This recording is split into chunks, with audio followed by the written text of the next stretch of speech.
what he's very good at in classic KGB style is sort of sniffing out weakness, identifying cleavages and divisions of Western societies and trying to exploit them. Hi, everyone, and welcome to Backstory. I'm your host and the creator of Backstory, Dana Lewis. As we speak, President Vladimir Putin has cemented his rule in Russia until 2036. Навсегда, for life. Well, at least until he's 83. The Kremlin managed a referendum vote which by most observers' accounts was a fraud. Votes rigged, Russians pressured to vote by employers, the illusion of democracy, and the long-term promise of stagnation in Russia for years to come, led by an old KGB spy whose head is in yesterday's Cold War. Okay, so what? In this podcast, we try to answer a little bit of the so what for the West. The answer is disturbing, from American elections to Britain's departure from the EU. Russian influence, jaw-dropping, mind-bending meddling. First, the U.S. Let me read you what John Brennan said earlier this year. He served as chief counterterrorism advisor to U.S. President Barack Obama and was former director of the CIA. Quote, "We are now in a full-blown national security crisis. By trying to prevent the flow of intelligence to Congress, Trump is abetting a Russian covert operation to keep him in office for Moscow's interests, not America's," unquote. Now, could an American president be in the pocket of Russia? The idea sounds ridiculous, so preposterous it's hard for me to wrap my head around the idea. But others think so. In news, we like to begin not at the beginning, but with the latest. President Trump recently suggesting Russia kicked out of the G8 should be allowed back in. Now, I'm not for Russia. I'm for the United States. But as an example, if Vladimir Putin were sitting next to me at a table instead of one of the others, and we were having dinner the other night in Canada, I could say, would you do me a favor? Would you get out of Syria? Would you do me a favor? Would you get out of the Ukraine? Get out of Ukraine. You shouldn't be there. Just come on. Now, I think I'd probably have a good relationship with him. Or I'd be able to talk to him better than if you call somebody on a telephone and talk. And this while there are reports that Russia's G.R.U. military intelligence put out paid bounties in Afghanistan to kill American soldiers. This came from intelligence briefings to Trump. It was leaked to the New York Times and others, but it came from U.S. intelligence. Reaction. Here's Democratic rival for U.S. President Joe Biden. Truly shocking revelation that if the Times report is true, I emphasize again, is that President Trump, the commander-in-chief of American troops serving in a dangerous theater of war, has known about this for months, according to the Times, and done worse than nothing. Not only has he failed to sanction or impose any kind of consequences on Russia for this egregious violation of international law, Donald Trump has continued his embarrassing campaign of deference and debasing himself before Vladimir Putin. I'm quite frankly outraged by the report. And if I'm elected president, make no mistake about it, Vladimir Putin will be confronted and will impose serious cost on Russia. Okay, now let's start to roll back from the headlines.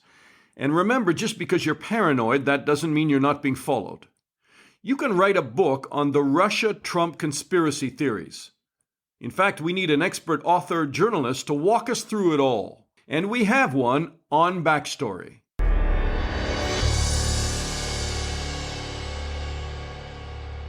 All right, joining me now is Luke Harding. He is a journalist, a writer. He was a correspondent in Moscow around the time that I was a correspondent there. He works for the Guardian newspaper, and he's just written a great book called Shadow State. Luke, thanks for talking. Any doubt in your mind that Donald Trump was pushed into office by the Kremlin? No, that's the short answer. I think every single American intelligence agency has concluded that Russia, Vladimir Putin, helped Donald Trump win in 2016. He was very much Moscow's candidate. And Robert Mueller, the special prosecutor, said the same in his report last year, which actually I have a few problems with, but what was very clear was that Mueller talked about sweeping and systematic interference by Russia. And this was a kind of level thing. There was traditional espionage. There were oligarch intermediaries who were buzzing all around the sort of Trump people. And of course, there was a huge social media campaign, which Mueller laid out, involving trolls, sort of professional Russian state bloggers sitting in St. Petersburg pretending to be real Americans when, of course, they weren't. But actually, the corollary of that is that operation was viewed in Moscow as a terrific success. And I've got no doubt that Putin and his kind of team of spies and hackers and sort of troll bots will be back, if they're not back already, in time for November to try and keep Trump in the White House. Why? Well, because I think they see him as a pretty damaging guy. I mean, we have to be sort of clear. Putin isn't responsible for all of America's woes. He's not responsible for the turmoil we've seen recently over Black Lives Matter, or for Trump's response to the coronavirus epidemic, or so on. But what he's very good at, in classic KGB style, is sort of sniffing out weakness, identifying cleavages and divisions of Western societies and trying to exploit them. And Trump is perfect for that, because to my mind, there's no doubt that America is much reduced on the international stage. It's more America alone than America first. And some of the long-held strategic goals of the KGB throughout the Cold War have come to pass. For example, the US now has pretty lousy relations with Germany, with France, with the European Union, which Trump seems to regard as a kind of enemy, while at the same time fawning over autocrats and despots. So yeah, I mean, honestly, a lot of your book seems like a ridiculous, far-fetched fiction book. If we didn't already know that it's not, and that we are living a very strange reality right now. I mean, Dana, that's so true, and I sort of almost sort of think, why write novels when our reality at the moment is so strange and disturbing and gruesome and containing shocking incidents. And I never planned to write 3, or I think I've done 4 books on Russia now, but it just so happens that Russia's sort of playing this outsized role in international affairs, which is disproportionate to its economy, small, or its real reach. But what it's very good at is it's good at sort of spying, and it's good at these kind of crude, clumsy, bold, we don't care if you catch us operations like the. Can I ask you about that? Because you obviously, the first part of the book is about Salisbury and the poisoning a nerve agent of Sergei Skripal, for people who don't remember. And he was a former GRU spy who then was given over in a prisoner swap. He was released from prison. He settled in the UK. Suddenly something bad was wiped on the door of his house, and he almost died along with his daughter. And you paint a picture of a spy service, which, by the way, the GRU is much bigger than the FSB. I mean, this is the one that sows discord, carries out assassinations in Europe. You paint a picture of a GRU that is not exactly, while notorious, is not very effective, and bungled that assassination attempt. Well, that's right. I mean, I think you have to be sort of careful what tone you use when talking about the Skripal assassination, because I thought you were going to tell me I better be careful about the tone I use when talking about the GRU. Well, I mean, Dana, that's to do with your own kind of personal risk assessment. But no, my point is merely that I mean, I compare the GRU, Russian military intelligence, to a sort of lethal but shambling golem. In other words, it's pretty dim, but if it's ginormous fist, if it comes down the street and it smashes your house, then that is a sort of terrible thing. And so certainly the GRU assassins, and we now know there's this top secret unit based in Moscow that's been doing a lot of this stuff. What's it called? It's got a rather unpromising name. It's unit, I think, 29155. And it's based at a building in northwest Moscow, and it's a sort of diversionary unit of, we think, maybe 15, 20, 25 officers who, like in the Cold War times, were sort of sent behind enemy lines, and they were hanging out in the French Alps, traveling to Switzerland, shadowing American ambassadors, going to Bulgaria to poison arms dealers. And two of these kind of assassins from this unit flew into Salisbury using fake Russian passports, which said their names were Petrov and Bashirov. And in fact, we now don't know that they were called Myshkin and Shapiga. And yeah, I mean, seen very publicly on CCTV video that was released then by the Prime Minister Theresa May at the time. Well, that's right. And there's a kind of, I mean, when you try and interpret what happened in Salisbury in spring of 2018, I mean, it's clear that they were not very good spies. And in fact, their target survived. And another woman, British woman, Dawn Sturgis, tragically died after picking this stuff up by accident. But at the same time, it is quite effective. I mean, they were carrying a nerve agent. It's the first time that nerve agent has been deployed in Europe since the Second World War in a civilian area.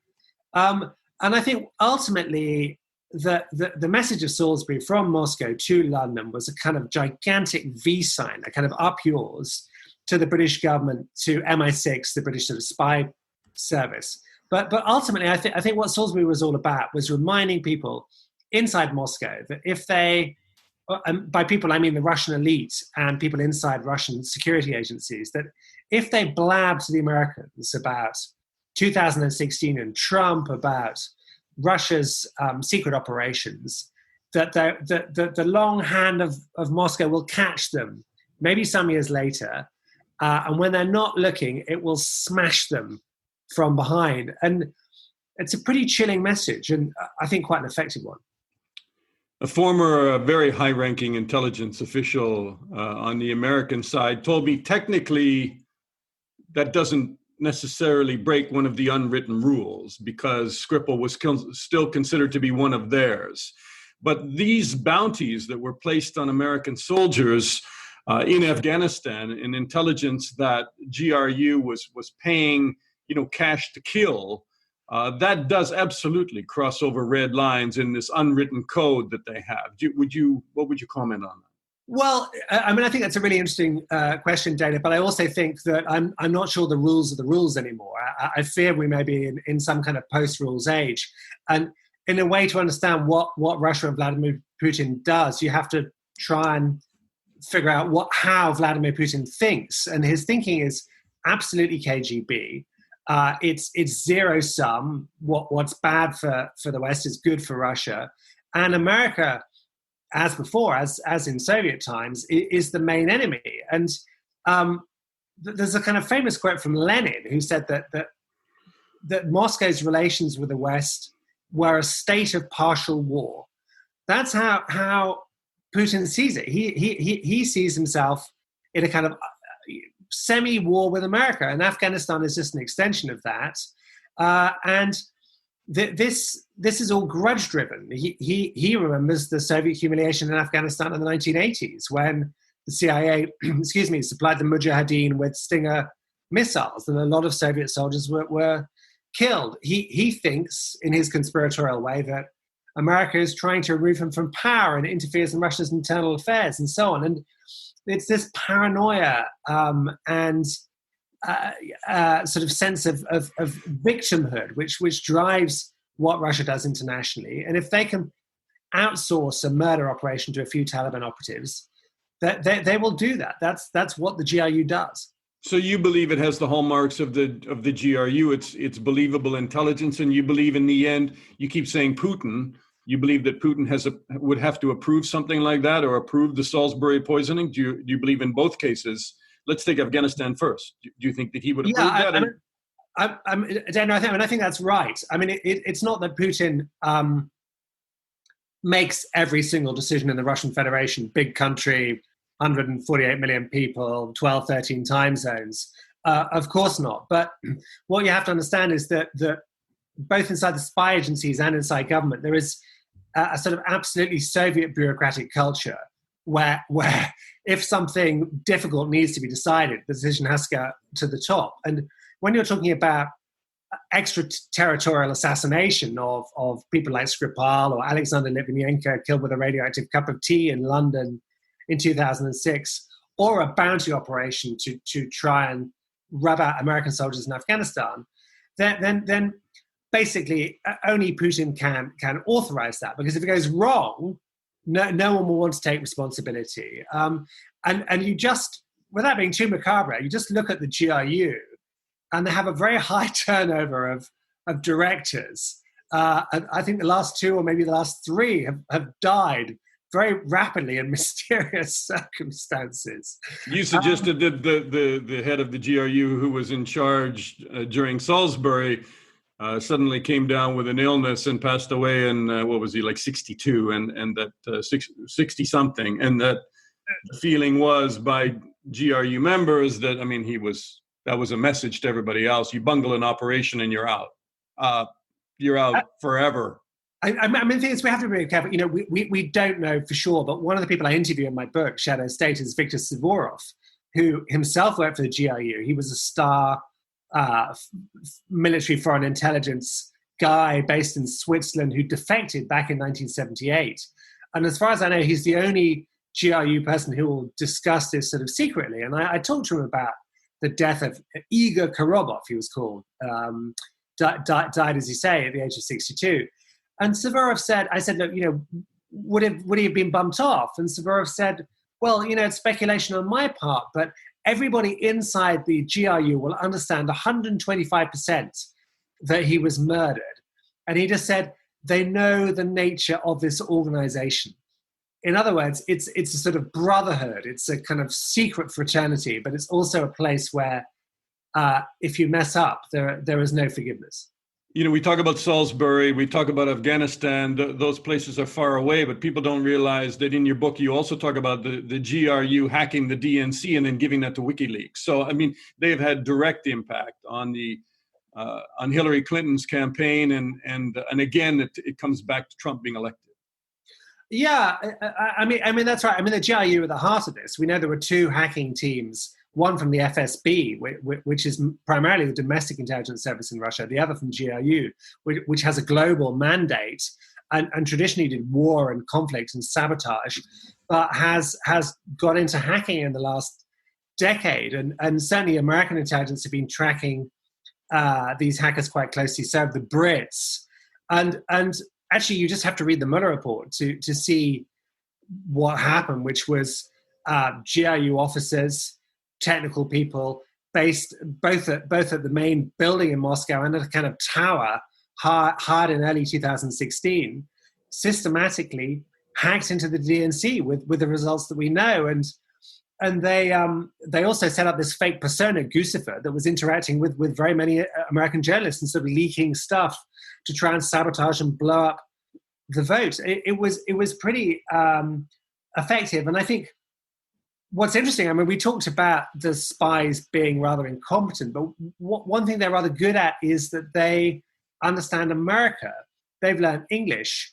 Whoever was writing the lines for Guccifer sounded more or less like you do, Dana. I mean, you are careful. I'm Canadian now. Don't go Canadian. too far. I'm so sorry. Okay, well, I get it. No, yeah, they sound North American. They sound North American in quite a plausible way. And when someone called out Guccifer and said, "You're a Russian spy," he wrote back, "Total fail!" Exclamation mark! Exclamation mark! Exclamation mark! And I guess my substantial point is there's a sort of cultural imbalance here. You know, America, North America. It's a language the world speaks and understands. It's a culture of Hollywood and movies that people get. Whereas actually Russia, to most people who haven't worked there or don't speak Russian, is a kind of mysterious faraway land. And this has been instrumentalized by Russian spy agencies to their advantage. And you might say that the US was really taken for a ride by foreigners it didn't understand 4 years ago. We talk about the Steele dossier on Trump a little bit, and I'm surprised you went back to that because a lot of people have raised questions about it. He is a former British spy who put together a dossier with a number of different sources that you talk about at length in the book, not who the sources are, but you talk about how solid his sources may be. And essentially the allegation is that there is compromise. The Russians knew that Donald Trump did something in a hotel room with a couple of prostitutes, and that is one of the collars that they have on on the highest office in the land in America right now. And in your book, you suggest that it's still considered, or at least Steele thinks, that it was never proven wrong despite Trump's denials, and it's still about 80 to 90% true. Yeah, no, I mean, I think that's right. I mean, because, Trump, as we know, is not a man with a great relationship with the truth, and because he denies something repeatedly and attacks whoever, that doesn't actually make something inaccurate. So it wasn't discredited. Well, so I haven't actually talked to anyone who knows Russia, who either lived there or worked there as you and I did as correspondents, or who work for, obviously talked to various people in foreign intelligence services, who don't think that the FSB has a file on Donald Trump, which, if it's in paper form, is bigger than your house and my house put together. I mean, Trump first visited Soviet Moscow back in 1987, where there's no doubt the KGB spied on him, and there were discussions about building a Trump Tower and so on. And Czech intelligence was spying on him and his then wife, Czechoslovakia. And we know, living in Russia, that's routine. If you are a foreigner, especially a high profile one like Donald Trump, or you're a journalist or you're a businessman, if you go to a hotel room or you go out somewhere, you are most likely going to be videotaped and recorded somewhere. Yeah, and if you stay in the presidential suite of the Ritz-Carlton Hotel in Moscow, where President Obama stayed, and you are a very well-known American businessman, then everything will be recorded anyway. I mean, it's just what the FSB does. It's what the KGB did. Mm-hmm. And also, I know from personal experience. I mean, I spent 4 years in Moscow as a Guardian's correspondent from 2007 to 2011. And we had a series of really spooky, nasty break-ins by the FSB into our apartments, where they moved stuff around and they left stupid clues that anybody could find, open windows. And I talked to the British Embassy and I said, look, what's going on? And they said, well, confidentially, yeah, it's the FSB. They treat the Americans in the same way, diplomats, the Brits as well. Yeah. And I said, when I was there, an American diplomat told me how on a regular basis he used to come home and there would be something left in the toilet, or there would be a cigarette burning in the ashtray, and the message being, we are on you, we are watching you all the time. We're watching you all the time. And they said, look, your apartment is bugged. And I said, well, what about the bedroom? And they said, yeah, that's also bugged. And then I said, look, well, Her Majesty's government do something about this. And they said, sorry, old chap, have a cup of tea and a biscuit, because basically, first of all, I never worked for them. And secondly, it would be counterproductive because the FSB would break in again anyway and just reinstall the bugs. So if they bothered with you and your friends and me, imagine what they will do with people who've got real intelligence value like Trump. So ultimately, Trump says it's not true, but he's made multiple visits to Moscow. There'll be a very large file. There'll be a psychological profile of him, of his weaknesses, of what, and a readout of his phone calls and so on. And I mean, Trump could deny it, but it's there. Do you believe Steele? Do you believe the dossier? I mean, with a few caveats, yeah. I mean, I don't think the dossier is immaculate. It was raw intelligence produced at speed. But I think the basic premise, the basic pillar that the Russians wanted Donald Trump to win and had been cultivating for some time is true. And I think the compromat there's definitely compromat, whether it's 2 prostitutes or 3 or something else. It's the best explanation for why Trump behaves the way he does with Putin. And Doesn't it amaze you, if sorry to jump in here though, but you have every meeting being recorded and constant surveillance, and yet when the 2 presidents meet, you have these tremendous gaps, and where President Trump went to great lengths that the meetings with Putin were not transcribed or recorded. Yeah, and we also have the latest report from Carl Bernstein with CNN saying that his understanding is that Trump is unbelievably slavish, fawning before Putin whenever they speak on the phone, while at the same time being demeaning and pretty awful to Angela Merkel, the German chancellor, to Theresa May when she was British prime minister, and so on. And clearly, he doesn't want this out. And I suspect if we ever get to see the transcripts of their conversations, that actually it won't be Vladimir Putin saying, Donald, do what we say, or we'll release the tape. It's Putin using silky KGB flattery, saying, Donald, I am your true friend. You're beset by enemies, by fake news, by the media, by people who hate you, but I recognize your greatness and I will stick loyally with you to the end. And this seems incredibly crude, but it seems to work with Trump. It seems to work with Trump. And actually, any self-respecting foreign dictator is able to manipulate him. Page 301. I'm going to read your book now. Sorry, I'm stealing your book. Quid pro quo chapter. As Trump geared up for the 2020 election, his relationship with Putin was still not fully explained. Russia didn't invent Trump or the isolationist forces he represented, but it certainly encouraged him.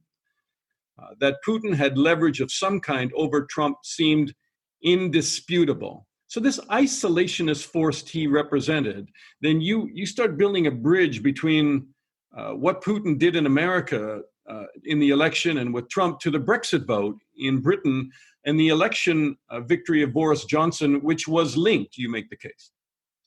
Yeah, I mean, there were two major espionage operations in 2016. One was Trump, which we've talked about, and the other was actually supporting the Brexit side in the EU referendum that we had here. Now, it's pretty clear that especially after 2014 in the war in Ukraine, when the European Union imposed sanctions on Russia, that Putin was extremely keen to do anything that would damage the EU. So Brexit was a kind of ideal vehicle for that. And as we've seen, it's a strange London from Paris and Berlin. It's diminished the UK. It's not great for our economy or international reputation and so on.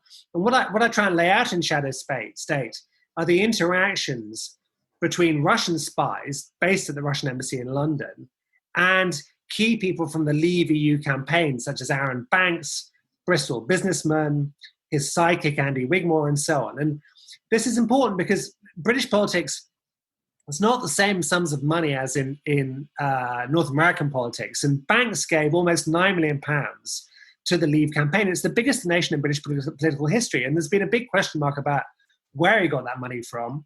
Yeah. He has a Russian wife. We now know he visited the Russian ambassador on multiple occasions in the run-up to the vote. He was offered gold deals by a friendly Russian tycoon from Siberia, then a diamond deal, then another gold deal. Okay, so you're not the first person to raise any of these question marks. I mean, you do it very eloquently, but there was an all-party investigation here. The report, as we speak, so people don't understand that this is some kind of historical loose end. I mean, this is an ongoing discussion in the UK about what influence the Russians may have had over the Brexit campaign. And that report has been locked up in number 10 Downing Street.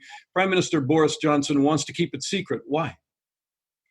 Well, we don't entirely know because he basically stuffed the report down his sock in October of last year. And as you say, it's kind of refused to publish it ever since. But I think I'm not expecting a kind of huge smoking gun, by the way, from this report, but I suspect it's a sort of serious and discursive document. It's about 50 pages long, apparently, with a secret annex, which lays out some of the ways in which Russia has tried to intervene in British politics. And likely compromise Trump. Well, yeah, and that's part of it, is that this is actually a story I kind of broke for The Guardian last week, but Christopher Steele was one of a group of expert witnesses invited to give evidence. And he produced a sort of 7-page strategic overview memo, which I've read. It's actually a very good document.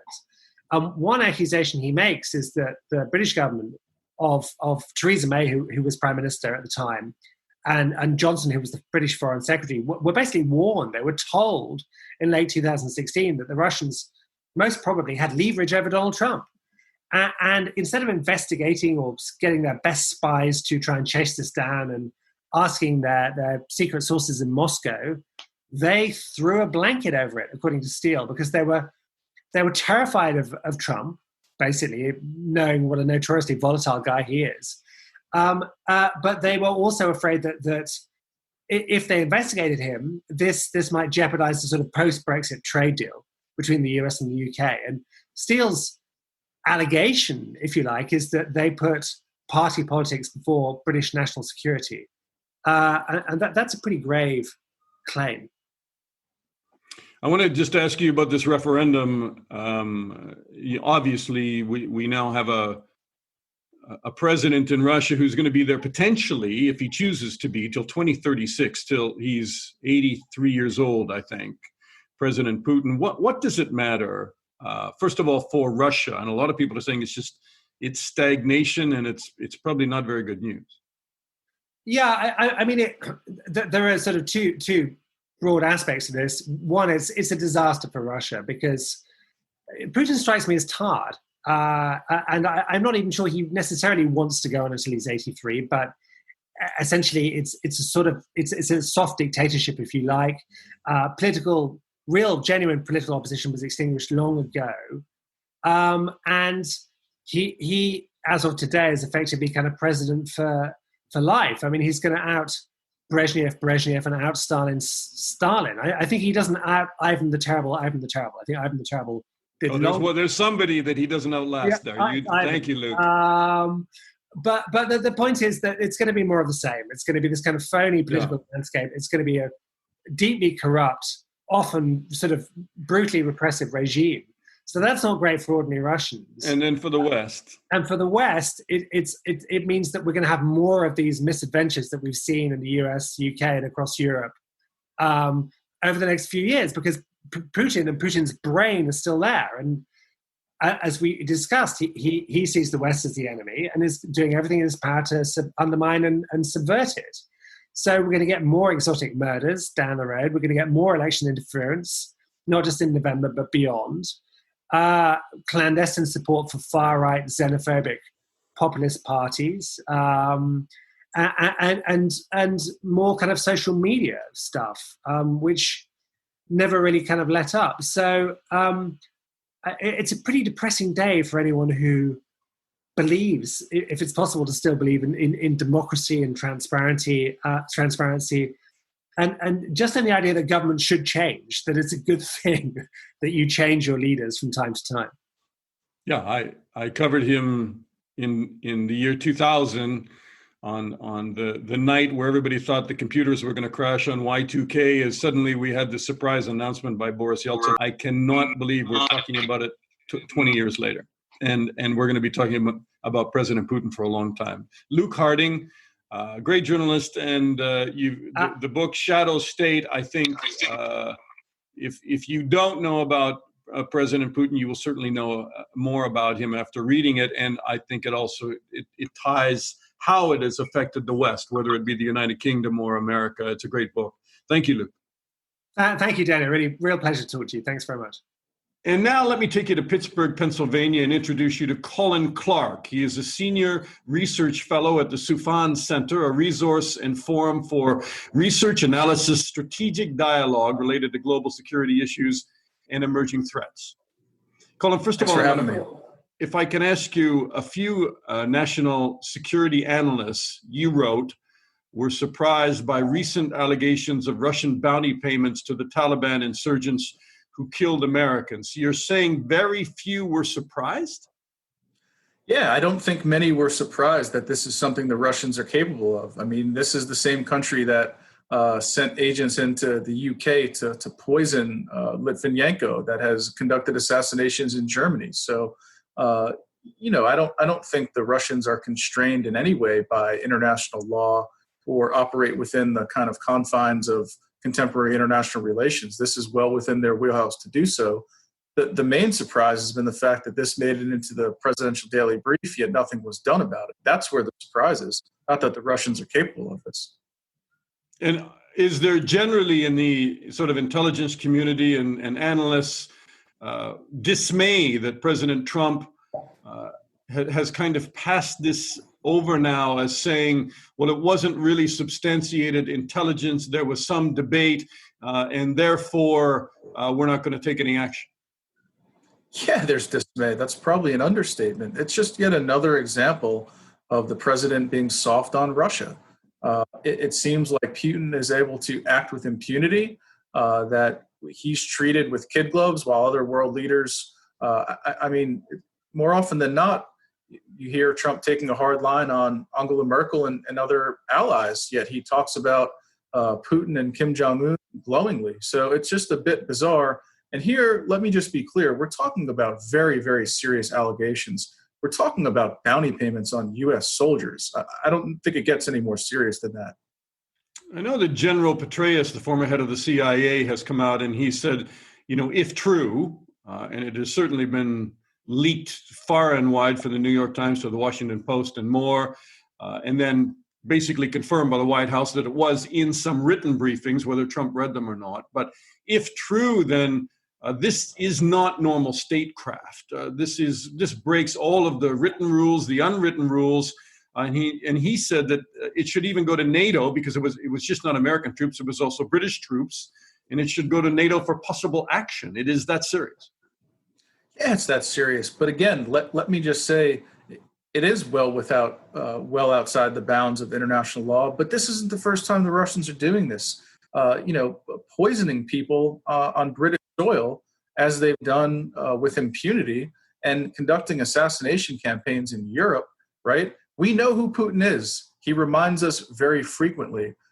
When is the West, the United States, NATO, et cetera, going to get serious about pushing back against what the Russians are doing? When Putin I guess some people would make an argument that the killing of Litvinenko, who was a former member of the intelligence service in Russia, or the poisoning in Salisbury, which was somebody who had left the G.R.U. and had worked for Russia and was considered to be a traitor.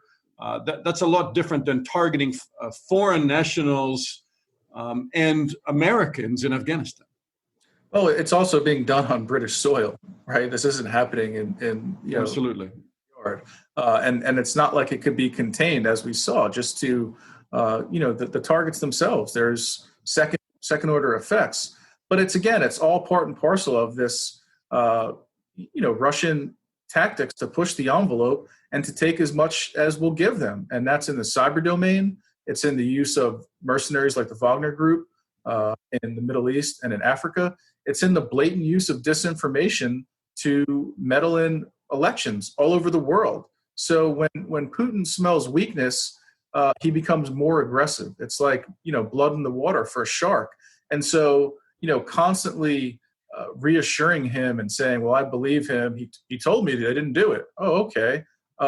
It's just baffling to me. It almost feels like we're living in an alternative universe.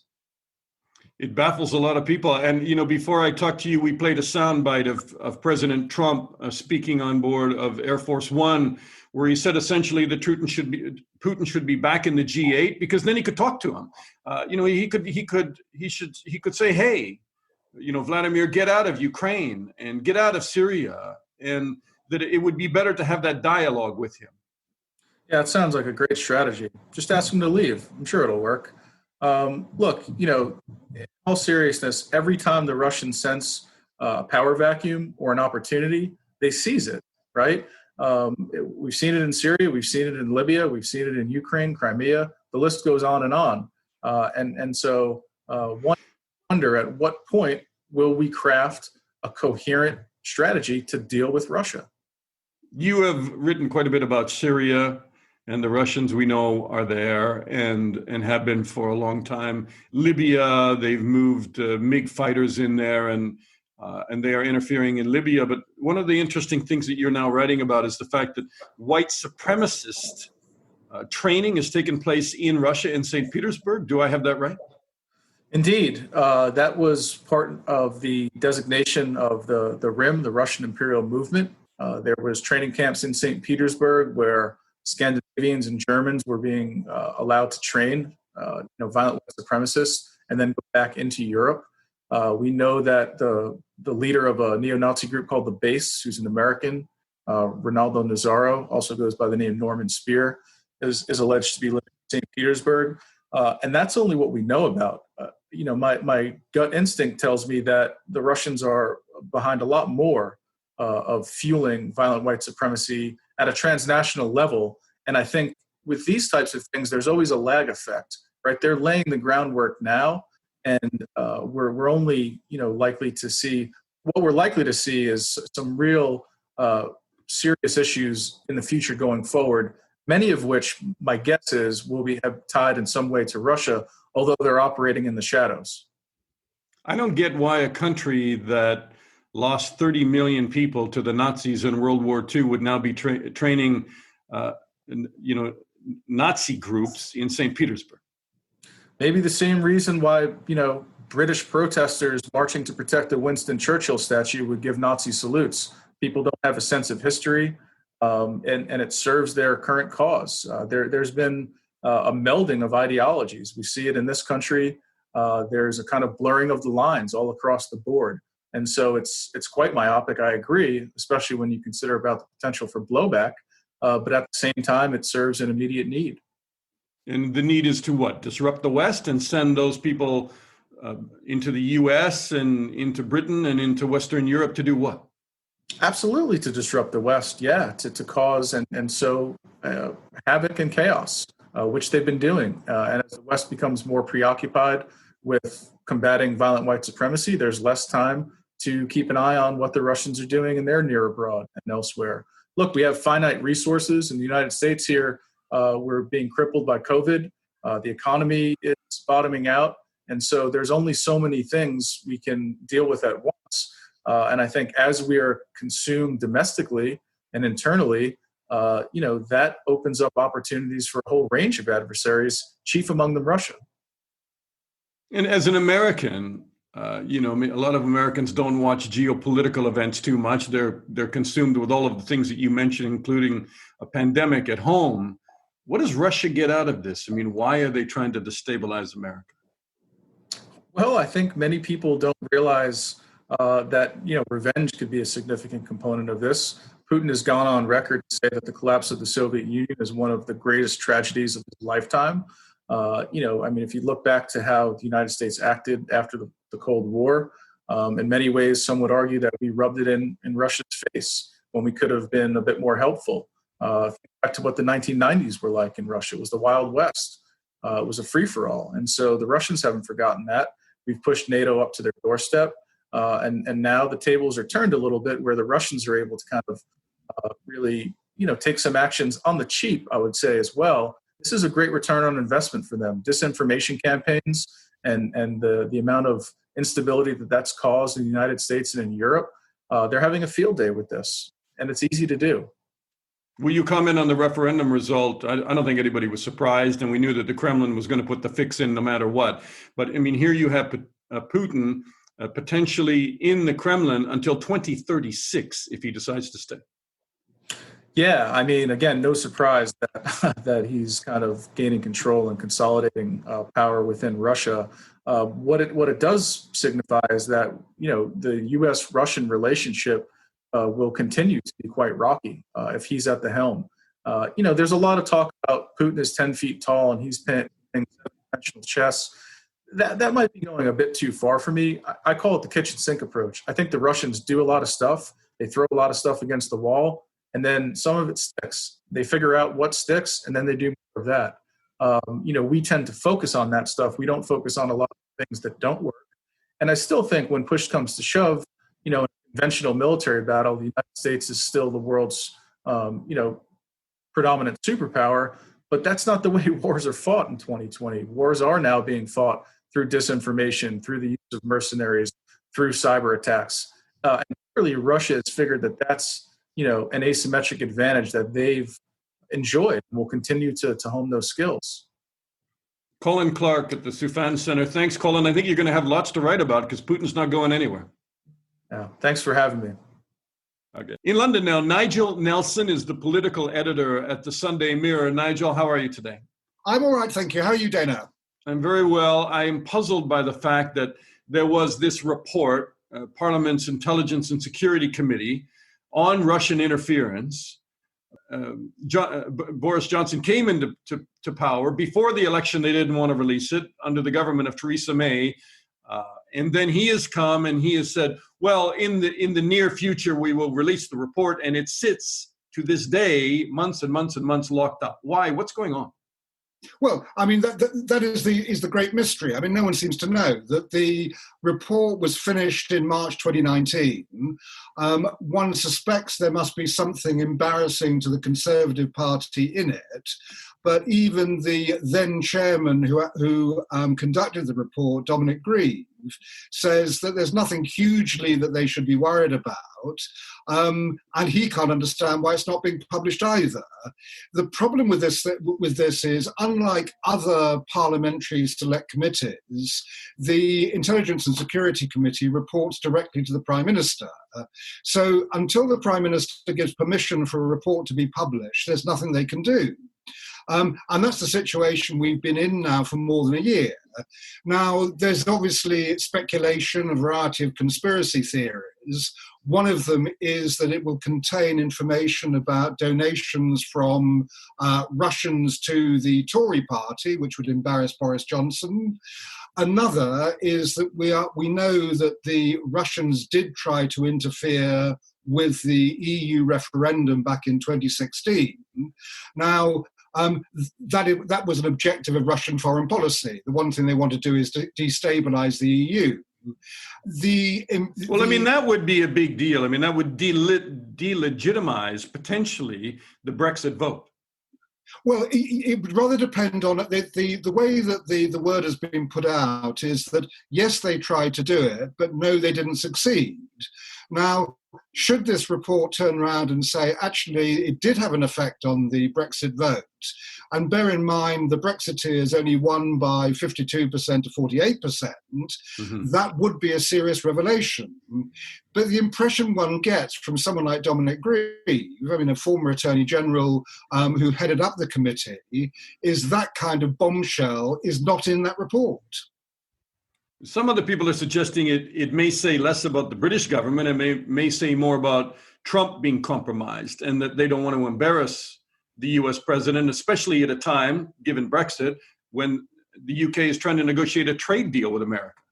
Yes, that's possible too. But then, I mean, we've had a lot of information coming out from NATO Stratcom HQ based in Riga, which monitors Russian social media and the various bots that are being put out. They've already said that the Russians did try and influence the 2016 US election. There was something like 470,000 retweets of President Trump's Twitter feed in the final months of the US election. And again, all that was monitored by NATO. Now, that information is in the public domain. Yes, it's possible the ISC came out with further information. But again, one doesn't get the impression from what has been said by Dominic Grieve publicly that that's the case. I don't want to be a conspiracy theory guy, and I'm not that kind of reporter. But, I mean, there is a lot of evidence of Russia just trying to sow and upend the West wherever they can. I mean, do you think that they were heavily involved in Brexit? And do you suspect that Boris Johnson has some things in his closet that he doesn't want out in that report? Well, I mean, certainly I think that they made an attempt to influence the Brexit vote because obviously it was in Russia's interest to try and destabilize the EU. And in that sense, that Russian foreign policy has not changed since Vladimir Putin was a young KGB officer in East Germany. And those are the days when we think that he was probably there to help support the Baader-Meinhof gang. So those kind of foreign policy objectives seem to be a constant with Russia, whether the Soviet days or in modern Russia. The question obviously is, in the event that they may have influenced the Brexit vote, yes, that is a real problem. But as I say, at the moment, there seems to be no indication that the report contains that kind of thing. And the official line of the British government is, oh, well, we never quite got around to it last year. And then this year, the report is not published because we've been in lockdown, COVID-19. There were more important things to consider.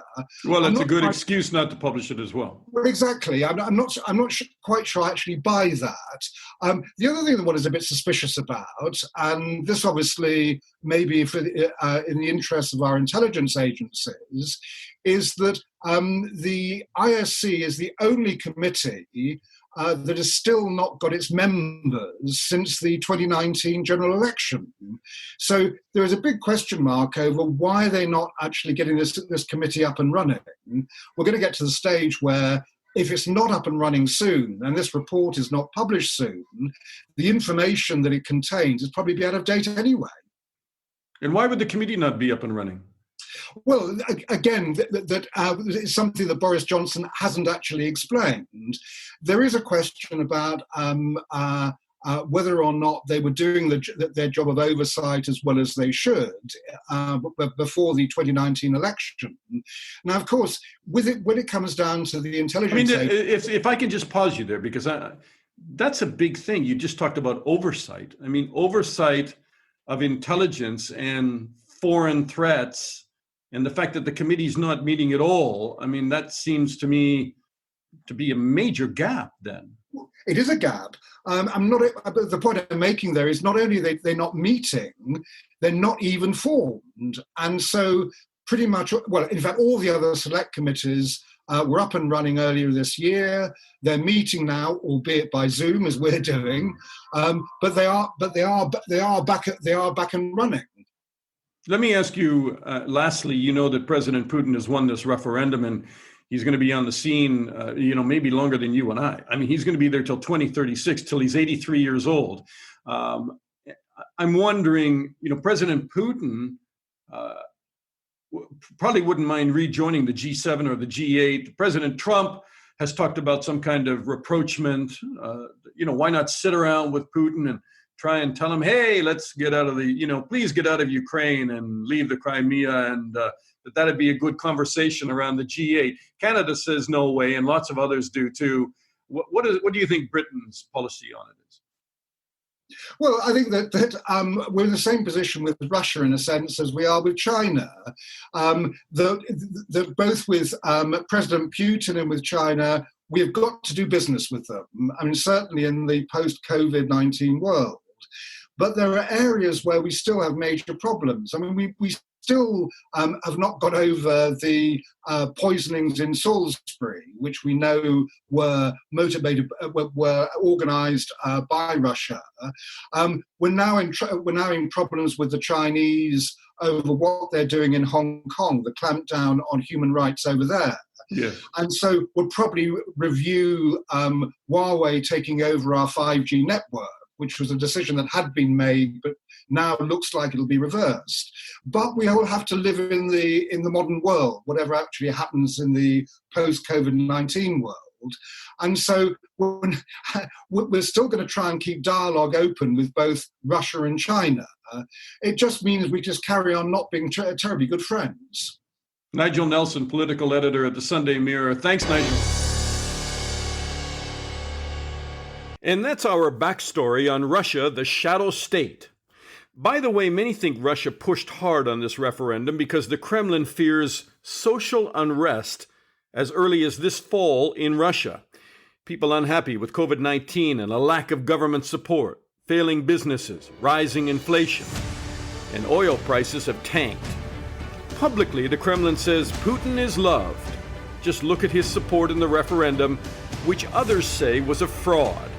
The truth has a way of bubbling up, even in Russia. I'm Dana Lewis, and please, don't just listen to Backstory once, but subscribe. And we're trying to grow our listeners. If you share our links, that's awesome. Thanks, and talk soon.